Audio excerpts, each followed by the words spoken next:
el debate sobre lo que nos está pasando con el clima y un montón de otras cosas tiene que ver con cómo estamos enfrentando estas situaciones.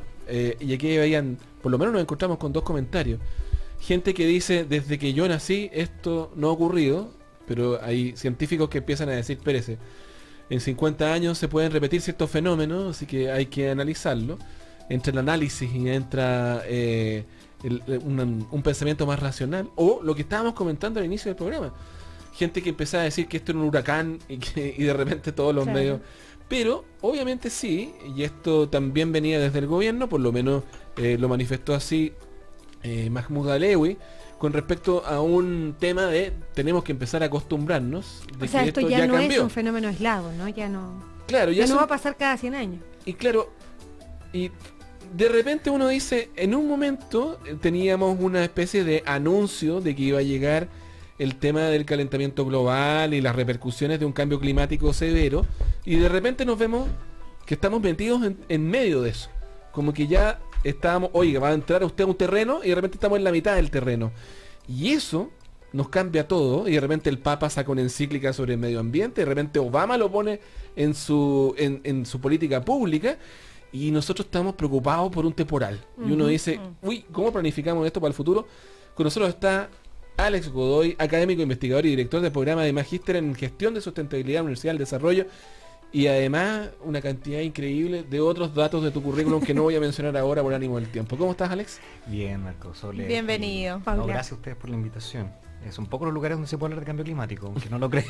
Ya, pero partamos por algo que decía Marco, que es lo más inmediato. Escuchamos el fin de semana al subsecretario Mahmoud Alewi, que decía, lo que pasa acá es que ya estos aluviones en el norte o esta intensidad de las lluvias, vamos a tener que empezar a acostumbrarnos, porque no es que uno diga ya esto va a pasar en los próximos 100 años.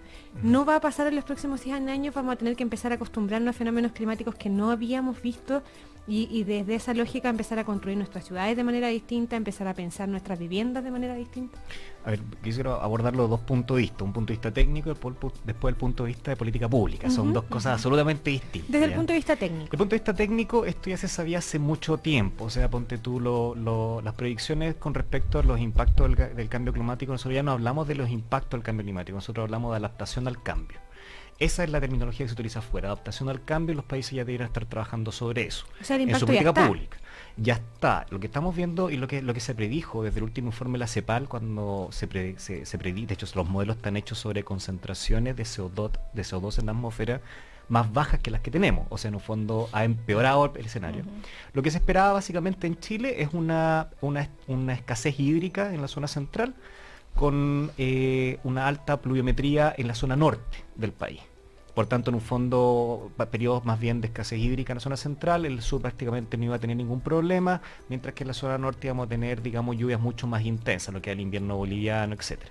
Entonces, ¿qué es lo que pasa? Lo que pasa, primero desde el punto de vista técnico, es que nosotros vamos a tener menos lluvia, que es lo que se ha visto, nos sirven para poder captar los embalses. La gente dice, claro, ojalá, no, porque... Estamos en déficit. Y ahí va a hablar un poco de política pública, porque eso tiene que ver con cómo diseñamos las cosas.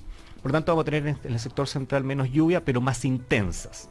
Esto es como cuando uno iba a regar un palto, digamos, y regaba como mucho y se inundaba, y lo que uno ve es inundaciones. Y eso es lo que uno ve porque el suelo no es capaz de absorber en la cantidad de horas una gran cantidad de agua caída. Y eso es lo que ocurre. Y eso arrastra sedimento. Entonces, en vez del embalse de llenarse más rápido, arrastra más sedimento y obviamente tiene menos volumen, por tanto hay menos agua. Estos son, digamos, datos de mi colega Diego Rivera de la Universidad de Concepción, con los cuales trabajamos en el programa FONDAP, que es el Centro de Recursos Hídricos para la Agricultura y la Minería. ¿Es en el centro y en el norte? En el norte lo que se esperan son una mayor cantidad de frecuencias de lluvia mucho más fuerte, y obviamente los suelos en el norte son poco capaces de poder absorber toda esa agua caída, y lo que hemos visto ya desde hace unos 5 años atrás es lluvias mucho más intensas, incluso, ¿cómo se llama esto? Relave, y esto, digamos, aluviones. Y eso es lo que hemos visto y eso se está cumpliendo. Y esto se sabía ya hace mucho rato. De hecho, Chile y el gobierno de Chile ha trabajado en los escenarios de mitigación de cambio climático. Por lo tanto, no sé qué parte de la política pública estamos hablando, porque esto ya se conoce en los centros. Hay un centro de resiliencia. Rato, ¿cuánto rato? Estamos hablando 10, 15 años. Centro de Resiliencia a Cambio Climático en la Universidad de Chile, financiado por CONICET, trabaja en esto. Nosotros en el Centro de Agricultura, de Recursos Hídricos, trabajamos en esto. El Centro de Cambio Global de la Católica trabaja en esto. Por tanto evidencia La hay. información que se tenía hace rato. Exacto, o sea, esto no es algo nuevo que digamos, wow, apareció hoy. Bueno, si era cosa de ir a pararse a los embalses pues, y ver que estaban completamente secos. O El de sea, La Paloma de ayer hecho, que tenía un esterito prácticamente de agua después de todo lo que llovió era impresentable. en los Hay últimos dos años. cosas de punto de vista técnico que son importantes en los embalses que tú dices, Soledad. Uno es con respecto a pensar de que con esta agua se pueden llenar más rápido. Claro. Yo te dije, al final arrastra más sedimento, al final tienes menos volumen. Y lo segundo es que tenemos que redefinir toda nuestra infraestructura y cómo diseñamos la infraestructura hidráulica y cómo las obras públicas básicamente, porque en el fondo están hechos bajo ciertas pluviometrías, que los caminos no se rompen, etcétera, y lo que hemos visto es precisamente que eso no está ocurriendo. De hecho me ha tocado ver, incluso por datos ya internacionales, de que cuando hay lo que se llaman las curvas de intensidad de lluvia, muchas veces los parámetros pueden que estén subestimados y no estén dando abasto para lo que estamos viendo y que se va a hacer cada vez más frecuente. ¿Estos eventos son normales? Son normales. ¿Pero qué referimos normal? Normal no es un promedio. Cuando se habla de promedio de la fecha, lo que estamos viendo es una mayor frecuencia de estos eventos. Lo que significa que en un fondo se van a hacer lejos más comunes. Aunque en promedio se alcancen ciertos niveles de agua caída, esos no son los suficientes porque no son capaces de capturar. O sea, tenemos que acostumbrarnos a la sequía en la zona central y a lluvias fuertes en el norte. Pero hay lluvias que en el norte también, perdón, solo contribuyen a este tipo de consecuencias, que tampoco aportan a la agricultura, Mira, mayormente ni a los embalses, ni a nada de... Es que no hay infraestructura hidráulica para eso. O sea, la infraestructura No hidráulica hemos que se hizo en el construido país... nunca. O sea, las lluvias en el norte en el fondo no. sirven para poco. O sea, No sé, quiero llegar a que nos va a tener consecuencias nada. como esta No, acá. para nada. O sea, si tú vas al norte, de hecho uno por ejemplo, esto es un detalle, por ejemplo, la huella hídrica se ve. Cuando uno va al norte, uno ve que hay una huella hídrica. ¿Ya? Entonces lo primero es que las ciudades muchas veces o los puentes se construyen sobre esa huella hídrica. Es normal que el agua tome el cauce por donde tiene que tomar cauce. Digamos. Eso es lo primero. Dos, de que no sirve mucho de donde se puede, porque no tenemos infraestructura hidráulica diseñada para esos eventos. Por lo tanto, significa una exigencia al Ministerio de Obras Públicas y la Dirección General de Agua empezar a planificarse para este tipo de eventos. La gente ahora...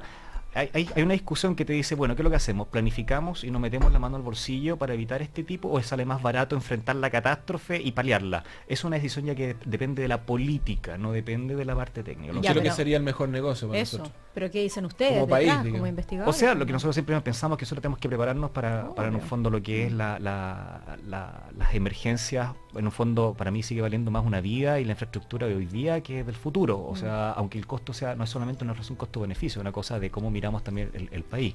Y cómo construimos nuestro país. A propósito de eso, y también metiendo en esta discusión a los ciudadanos, ¿no? Y no pasándole toda la pelota al Estado, respecto de las soluciones que tiene que haber en esta materia, estaba revisando una encuesta que salió hace muy poco, una encuesta global de Pew Research Center, que se realizó a 45.000 personas en 40 países y señala que Chile, como en gran parte de América Latina, además exceptuando Venezuela, el cambio climático, quiero decir, es visto como la principal amenaza. O sea, es una de las grandes preocupaciones que tiene la gente.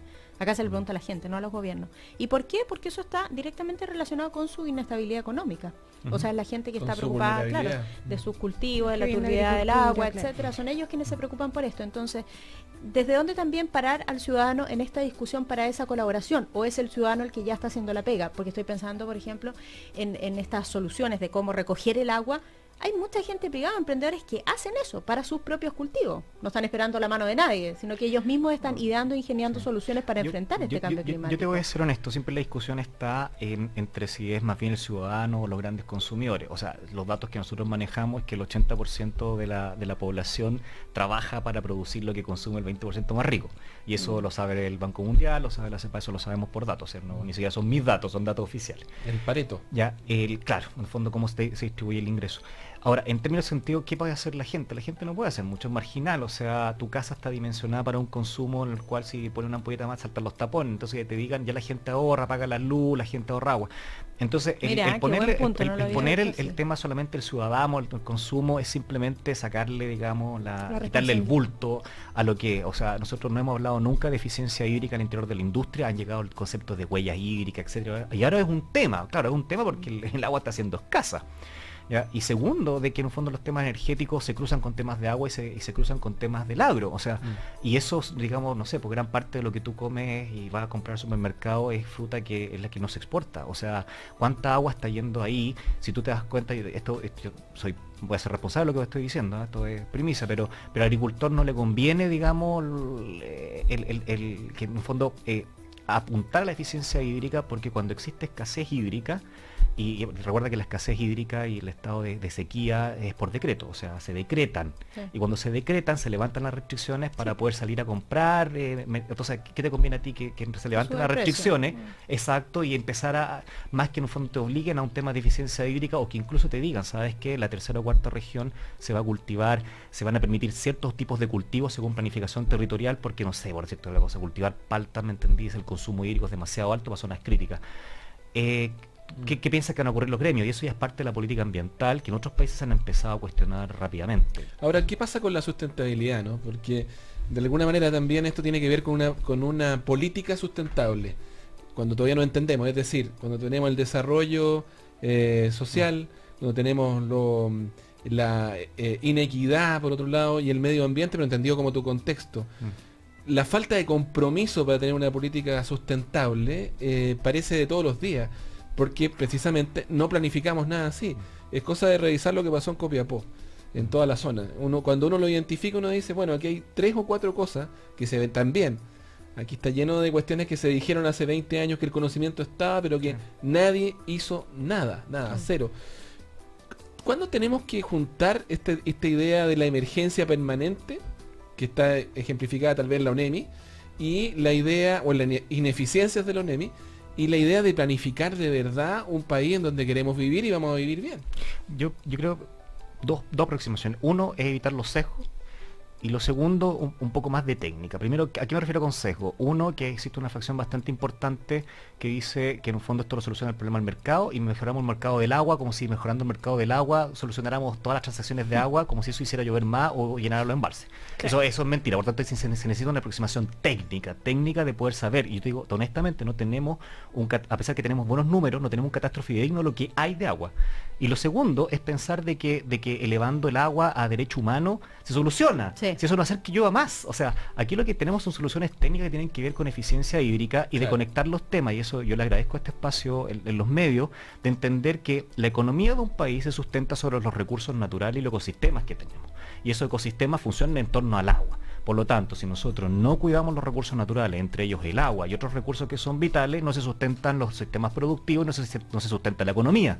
No podemos tener economía sin agua, no podemos tener economía sin energía. Futuro. No tenemos futuro. Y esos dos sesgos son los que hay que quitar. La economía no funciona en el aire ni de forma abstracta. Funciona sobre los recursos naturales, sobre lo que estamos explotando, y por eso necesitamos aproximaciones técnicas, no ideológicas, del derecho humano solamente, ni tampoco técnicas como que el mercado lo resuelve todo. O sea, no lo ha resuelto, por eso estamos donde más estamos. Ciencia. Más ciencia, más cabeza. Sí, claro. Más experimentación. Más escuchar, tal vez. Sí, yo creo, ¿no? Un poquito y no ser tan cabeza dura. Además que no hemos hablado de eso, pero también el tema de que la gente que es más vulnerable vive en los lugares donde es más riesgoso. Eso lo han estudiado mucha gente. La Chile, yo creo que también nosotros tenemos una deuda como académicos. Creo que nos esperamos en hablar difícil, cosas que son a veces mucho más simples de explicar o de asumir de que el otro va a entender, cuando en realidad lo que tenemos también es empezar a traducir nuestros papers que nos leen 100 o 200 veces para que la gente, que son millones y que ustedes tienen mayor alcance, puedan también informarse. De hecho, les voy a contar una anécdota. La gente se entera que en Estados Unidos, la misma Pew Research, junto con Yale, han hecho estudios de que el principal mecanismo por el cual la gente entiende el cambio climático es en los noticieros cuando ven el tiempo. Y de hecho el canal del tiempo es uno de los más vistos, y los meteorólogos explican cosas del cambio climático, pero muy bien. Ahí es donde debemos trabajar, más que programas de Chile Ambiental o en los colegios. La gente ve tele, la gente ve noticias, la gente ve el tiempo. Entonces hay una posibilidad. Cero comentario. No, pero hay una posibilidad, porque por ejemplo ya hemos avanzado, y cuando tenemos al meteorólogo durante estos días de catástrofe, se despliega la carta sinóptica, le podemos preguntar. ¿Cuándo tienes al técnico explicando, por ejemplo, ayer que en Chile no había habido un huracán, que fue una de a mí me dio un gusto de que 3 meteorólogos entraron a la discusión en las redes sociales defendiendo su pega. Sin duda. Eso por lo menos antes no pasaba. Y ahora me parece muy bien. Alex Godoy, académico investigador, director del programa de Magíster en Gestión de la Sustentabilidad de la Universidad del Desarrollo, en el estudio de GPS en Cooperativa. Muchas gracias por venir. No, gracias. Que vaya bien. Vamos a una pausa y ya volvemos.